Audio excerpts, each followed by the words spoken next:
పశ్చిమ గోదావరి జిల్లా సముద్రంలో చిక్కుకున్న 7 మత్స్యకారులు సురక్షితంగా ఒడ్డుకు చేరారు.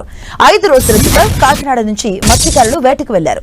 అయితే వారి బోటు మంగళవారం నరసాపురం మండలం వేములదీవి వెస్ట్ లోని మైనవాని లంక ఇసుక దిబ్బ దగ్గర సముద్ర తీరంలో చిక్కుకుపోయింది. మత్స్యకారులు రక్షించేందుకు మరో బోటు వెళ్లింది.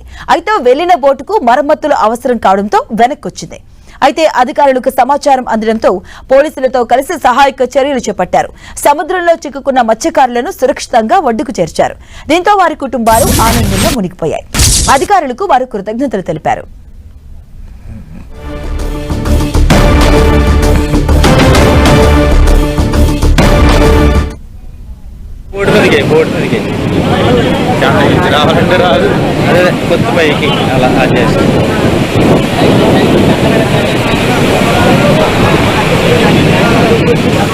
ఇదే అంశానికి సంబంధించిన పూర్తి డీటెయిల్స్ మా కరెస్పాండెంట్ సతీష్ అందిస్తారు. సతీష్,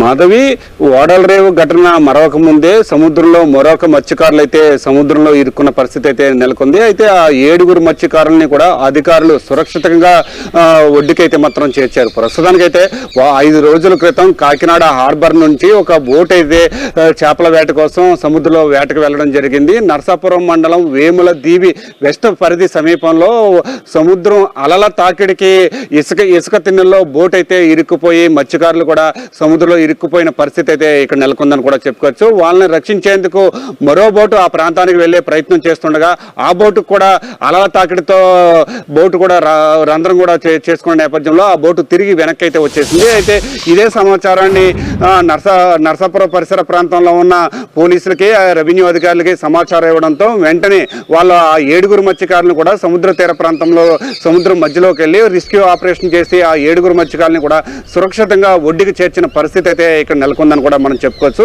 అయితే ప్రస్తుతానికైతే మాత్రం మనం అంబేద్కర్ కోనసీమ జిల్లా ఓడలరేవు నుంచి వెళ్లిన మత్స్యకారుల కోసం గాలింపు చర్యలు అయితే మాత్రం కొనసాగుతున్న నేపథ్యంలో ఇది మరొక ఘటనగా కూడా మనం చూసుకోవచ్చు. అయితే వాళ్ళు ఒడ్డుకి చేరుకోవడం కేవలం ఇసుక తిండిలోనే బోటు ఇరుక్కుపోవడంతో అధికారులు వెంటనే స్పందించి ఆ 7 మత్స్యకారులు కూడా సురక్షిత ప్రాంతానికైతే తరలించారు. ఆ మత్స్యకారులందరూ కూడా అధికారులు చేసిన పనితీరును అయితే మాత్రం సంతోషాన్ని కూడా వ్యక్తం చేసిన పరిస్థితి కూడా ఇక్కడ నెలకొందని కూడా మనం చెప్పుకోవచ్చు.